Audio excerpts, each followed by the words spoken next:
The pride of Pennsylvania, man. Ohio State, Buckeye legend, and 12th round pick, Smitty. See, you guys you don't really even realize the luxury. The NFL used to have 14 rounds. Yeah. And you're blurry as hell. Tell Smitty to leave, Bailey, until he can get his camera fixed. But we got Doug in the background laughing, man. Our legendary guy, number 46, for multiple reasons. You're going to find out why. One of the hardest hitting cats to ever play. Strap it up. Doug Plank joins the show. Can't thank him enough. Doug, appreciate you. Hey, listen, thank you guys. There are not many people that have me on anymore, so I do appreciate the consideration. And, the one thing great about football is, especially hitting other people, is that, number one, you enjoy it. But number two, you know what? It doesn't happen anymore. It doesn't happen like it used to happen, where you were knocking helmets off and knocking guys out, including yourself. Those days are gone. And no doubt. That's a great point. Knock ourselves out. All right, Doug, I got to get right to brass tacks here for the audience, especially a lot of the young ones that are in here in the chat that probably have no clue, no offense, to who you really are and what you did to pave the way for these youngsters. But the 46 defense, or the bear front or diamond front, where a lot of us old coaches talk about, how did it come about? And did Buddy Ryan actually take your number and the fact that you played it and said, that's what we're going to call it? You know what? Honestly, it came as a big shock to everybody in that room that day. You walk into the room, and there was no X's and O's. It was all about numbers. Buddy Ryan, if you had a number, which everybody has, he would put that up on the board, wherever it was on the scheme, the schematic, or whatever. Number one, he came to Chicago, and we sucked. I mean, I don't have to put it any better than that. We were bad. We were not only a losing team, it was pathetic to watch us.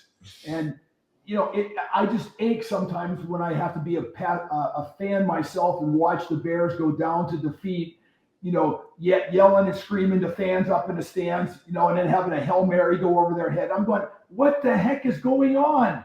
This is the NFL, professional football players. So, I mean, I guess what I'm saying is that, I got to play in Chicago because of a game that happened to me at Ohio State. And it was against Northwestern. I didn't know a Chicago Bear Scout had come to watch the number one team in the country at that time, Ohio State, beat up on Northwestern.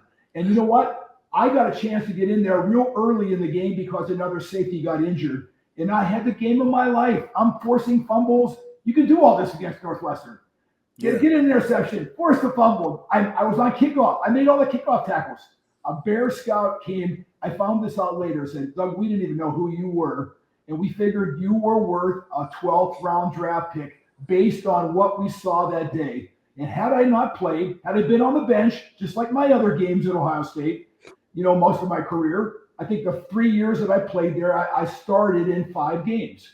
3 of those were my sophomore year. 2 of those were my senior year. Now, who thinks they're going to get drafted, even in the 12th round? I didn't.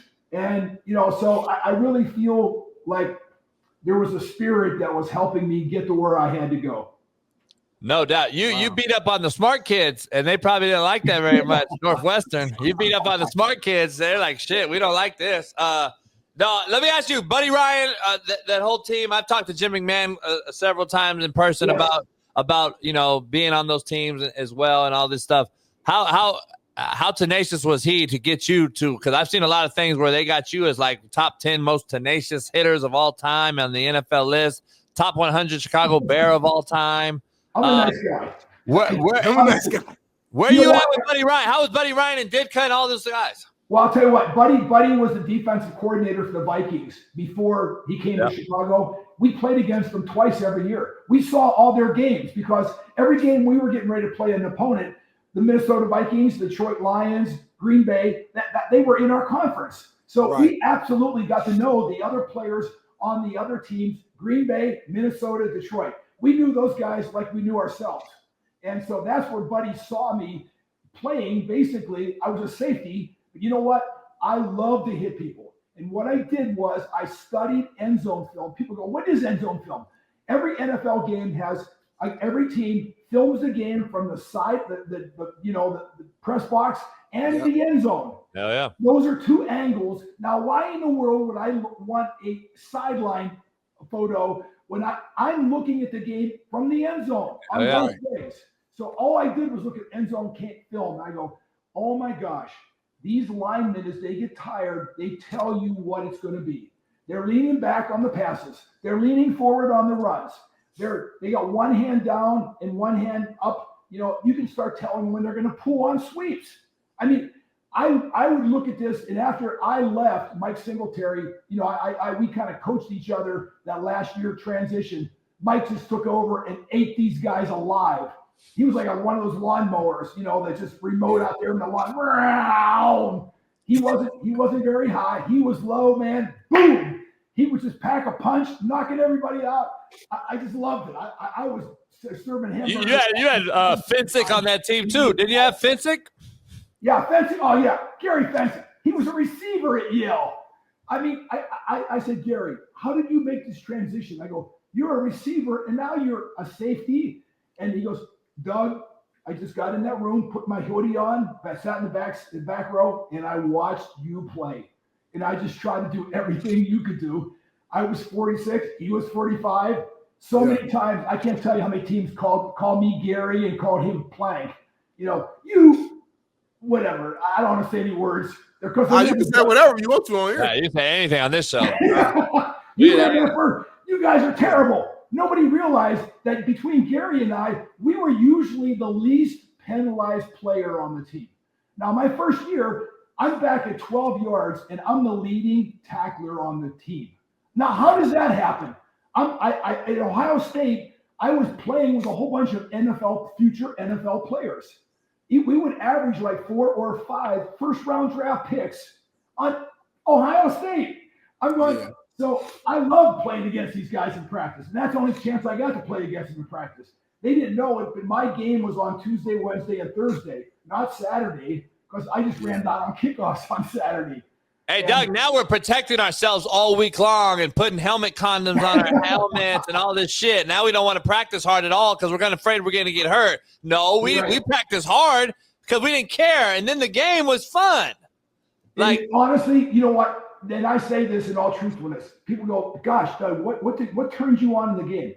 No, it was Tuesday, Wednesday, and Thursday practice. I practiced the way I played, just like Woody Hayes preached us back in Columbus, Ohio, at Ohio State.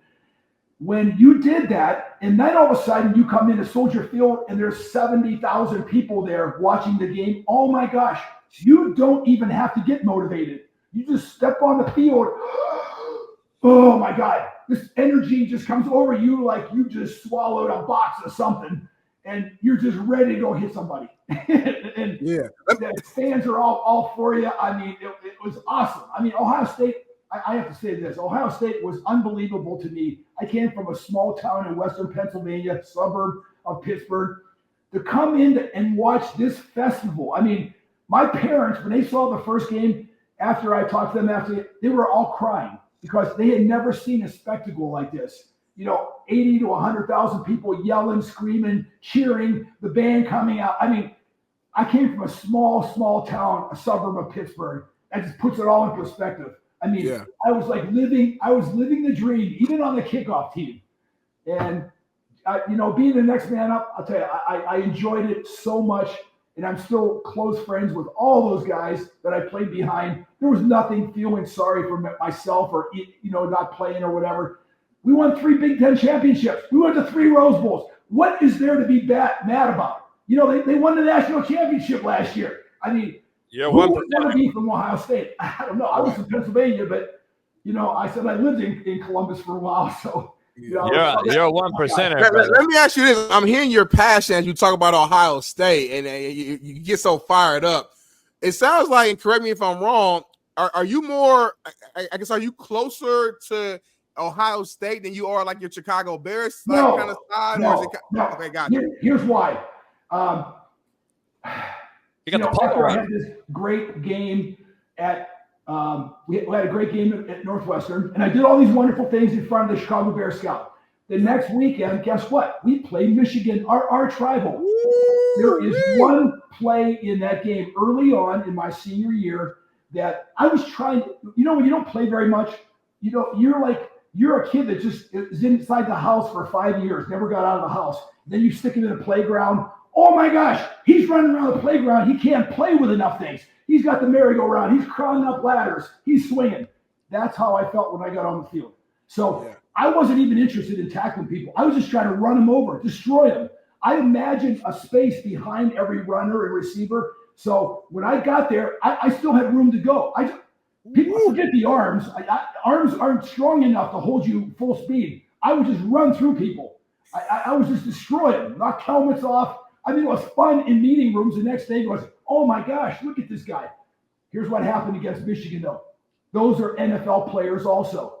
And there was a running back that came out of the backfield, caught a little dump pass, 5 yards deep, and I'm a strong safety at the time. I come up. I'm not interested in tackling him. I want to destroy him. I want to knock his Michigan, Wolverine helmet off his head. And I knock him back 5 yards. Guess what? He doesn't go down. He's got great balance. He recovers and runs another 35 yards for a touchdown. Now, I still do play the rest of that game, and I had some good plays. I made a lot of tackles. I didn't get any interceptions. I didn't get any fumbles. The next practice we had getting ready to go play USC in the Rose Bowl, Woody Hayes and our defensive coordinator walk up to me and say, Doug, you will only be on the kickoff team in the Rose Bowl. We can't trust you for making a tackle. I go, what? He goes, no, that's the way it is. We didn't like what we saw in that film. You missing, and it's always said, you missing that tackle.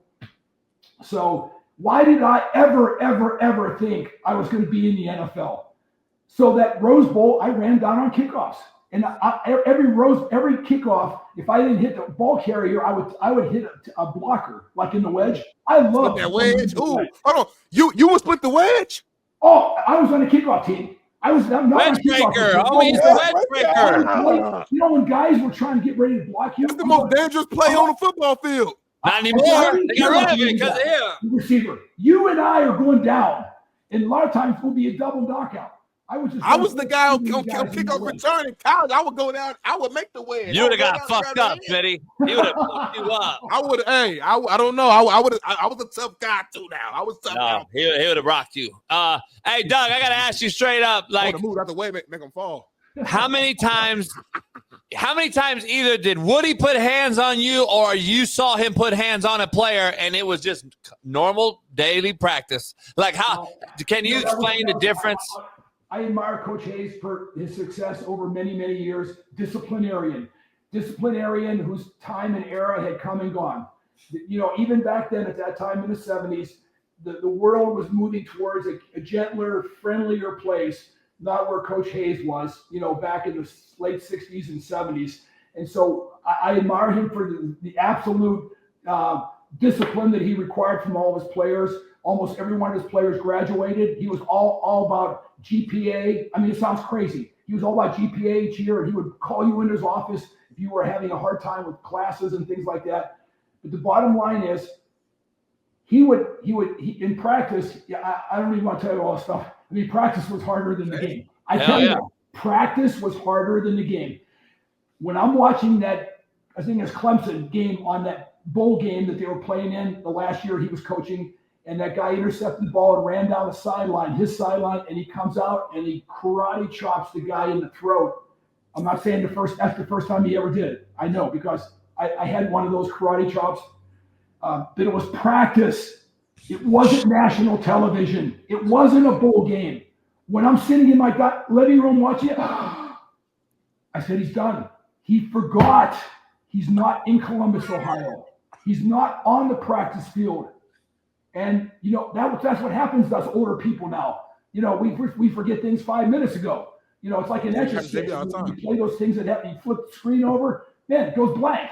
That's us. That's 60 and 70-year-olds. And when I saw that on television, I told my wife, and I met my wife, 55 years ago or whatever at Ohio State. So I love Ohio State's experiences. Yeah. I couldn't have asked for a nicer wife, smart. It just does everything with me or for me. And, but I felt so bad that night. If you wanted to see a real practice come, and that show was better than the game. because No doubt. guys were getting taken to the woodshed. No doubt. I got to show the youngsters in the chat here. We got about 4,000 people here. And I got to show them who you were. So Bailey, pop it up. Let me show the guys who Doug Plank was here. Wow.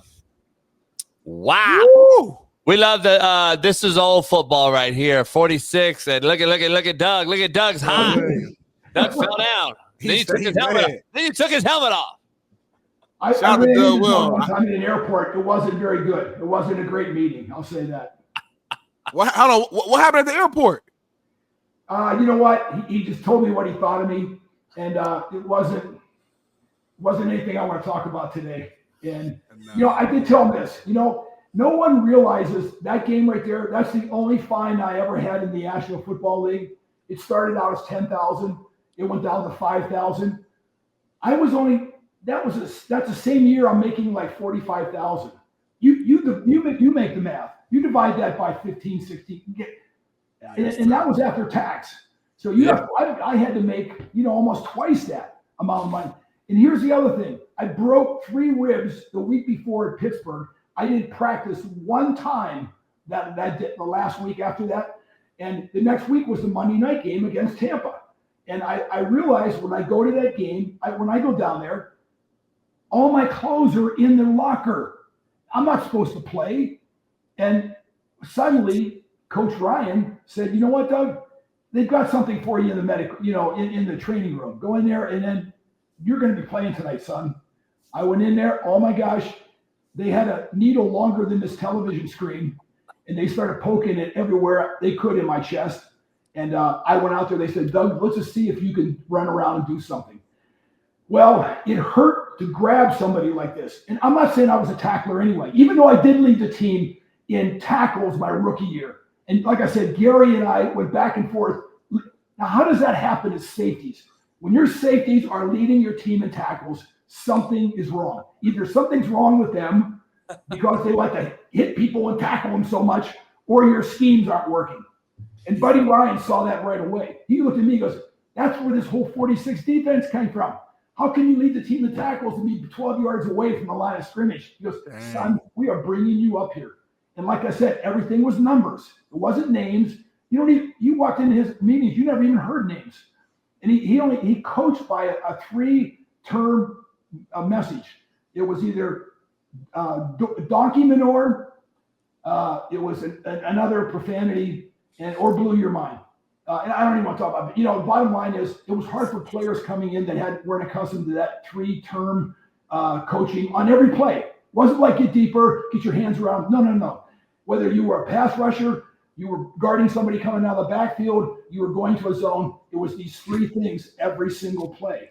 And one time, Mike Singletary asked him, had the nerve and courage to ask him during a meeting, "Coach Ryan, what are these 3 names? What are these 3 terms for?" He said, "If you don't know what they mean, then I have no reason to tell you."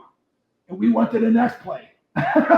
Now, are you ever going to ask another question in that meeting room? Not me. Hell no. Yes, sir. Yes, sir. I'm going to run down there. I'm going to run in their legs. I'm going to tackle everybody and knock them all down. Yes, sir. That's me.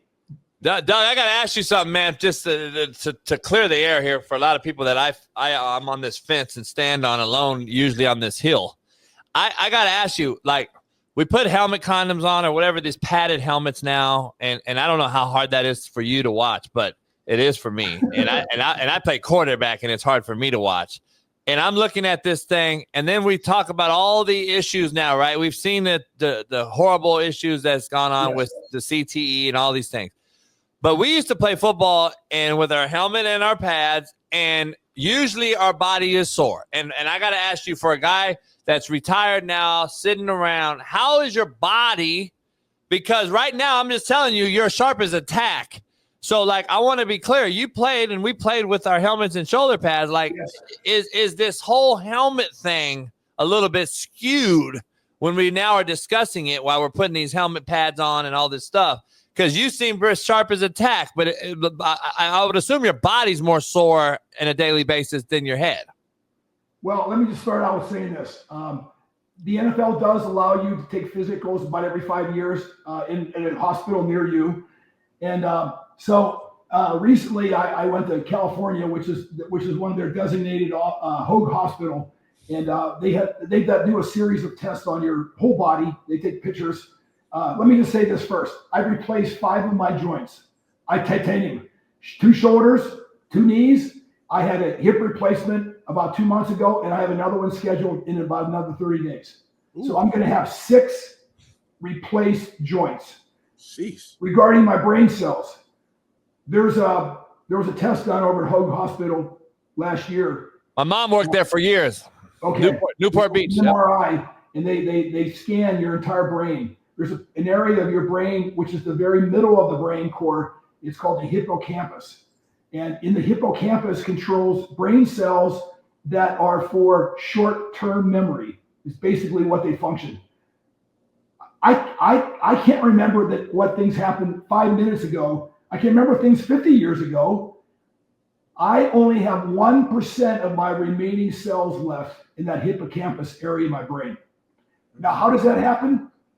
I believe that it happens because you run into things. And here's what I'm just going to say. My brother-in-law, I love getting married to my wife. She's an unbelievable person. She has, 3 doctors that are brothers in some field. One's in education, 2 other ones in medical, general practitioner, and a brain surgeon who's down in Florida.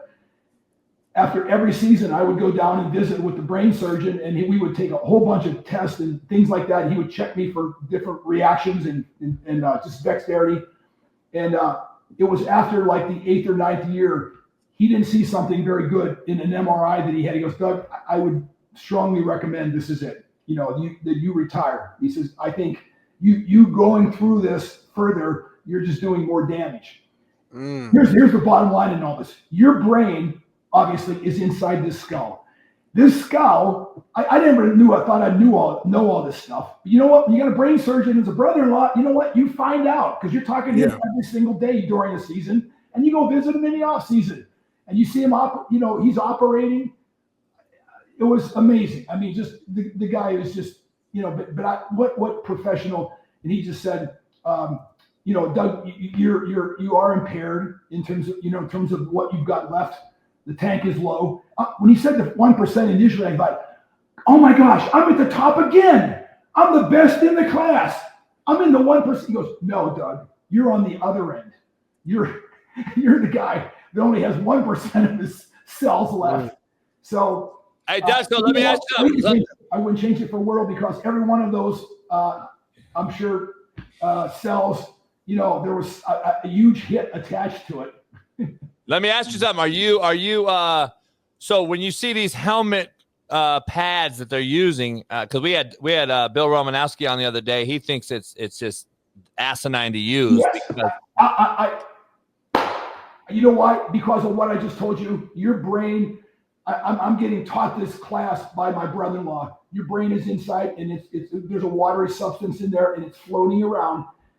The only reason that those helmets would protect is like lacerations. I broke my nose 3 times. Yeah. People go, why do you got that face mask on?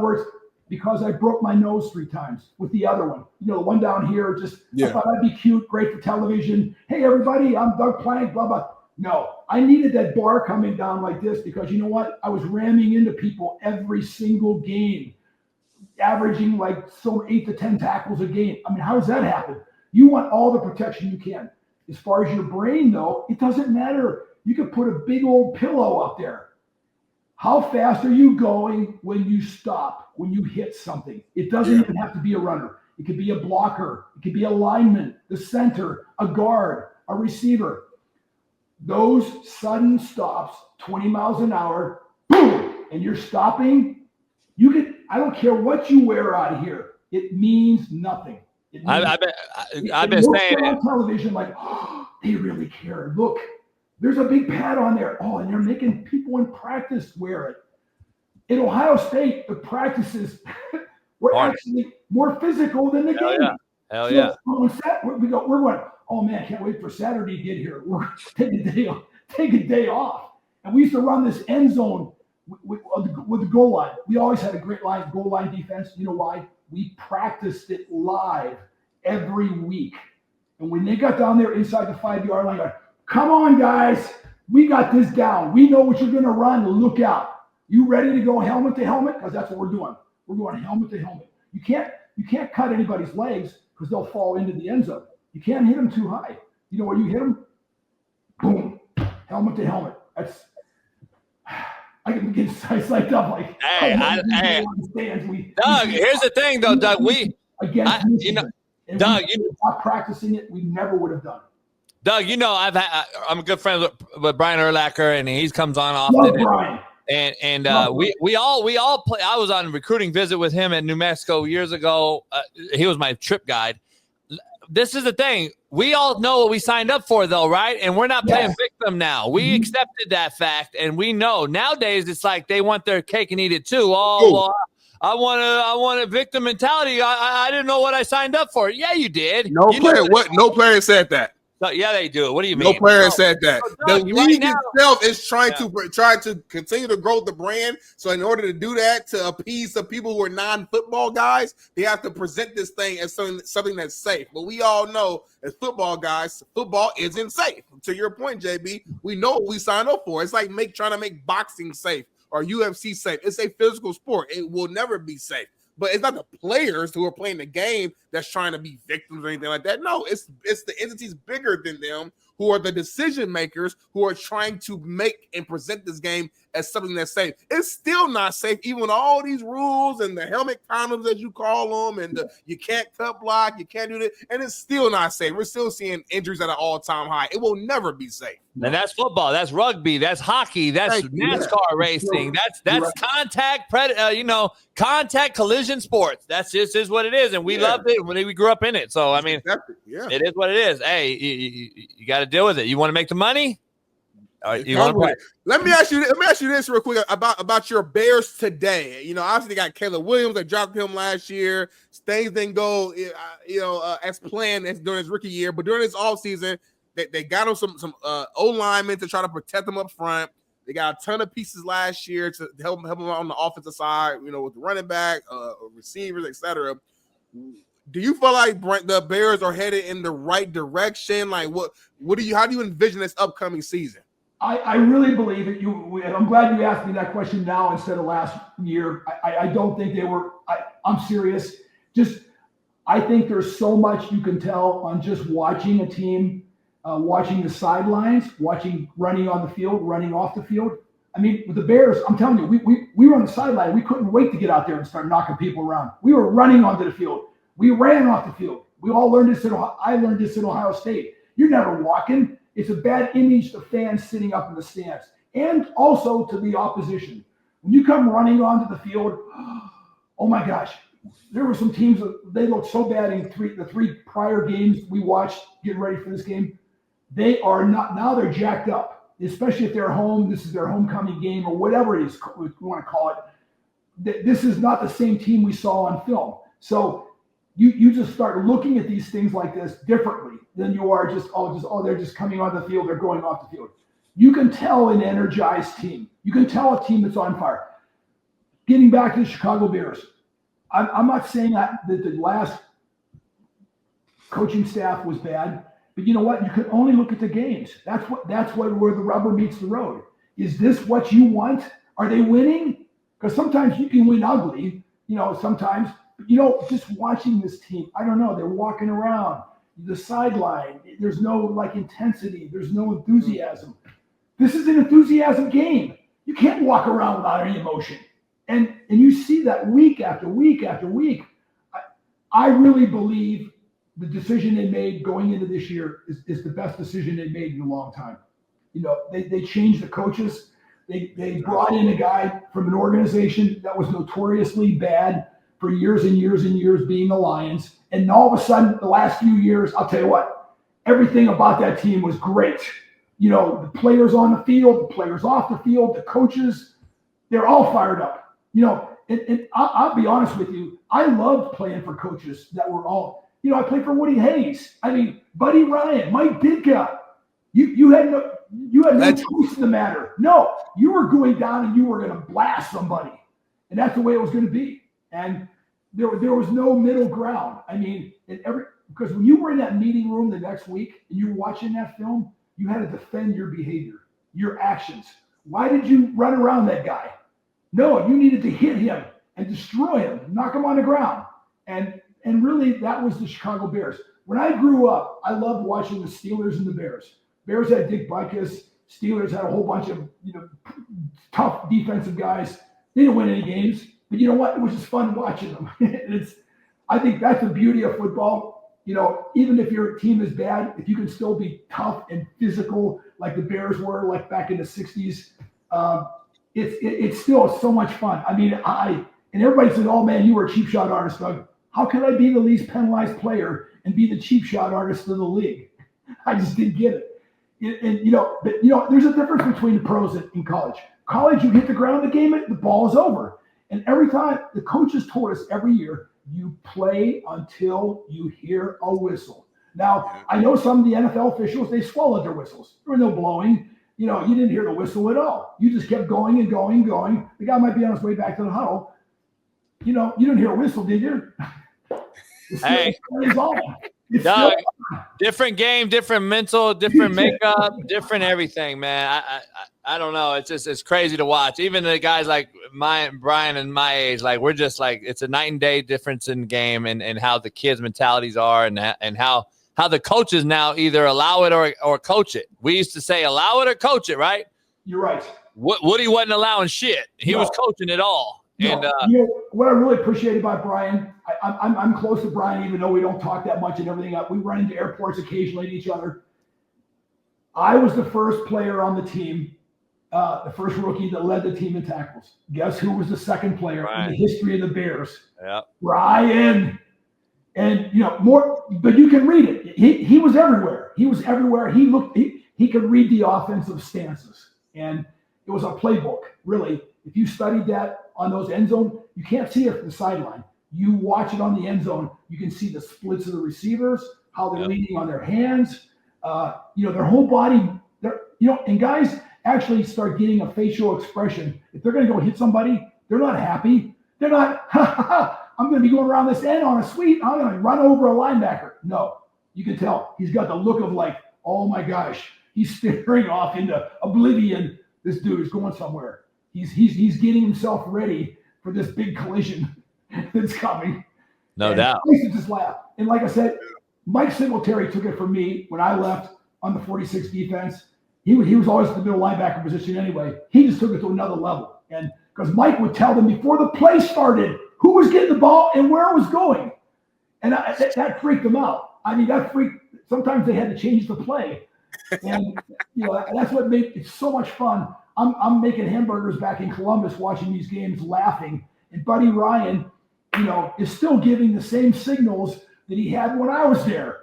The one thing, though, I credit Buddy. Buddy, you had to go through a very extensive film session with him each week if you were the play caller like myself and Mike Singletary.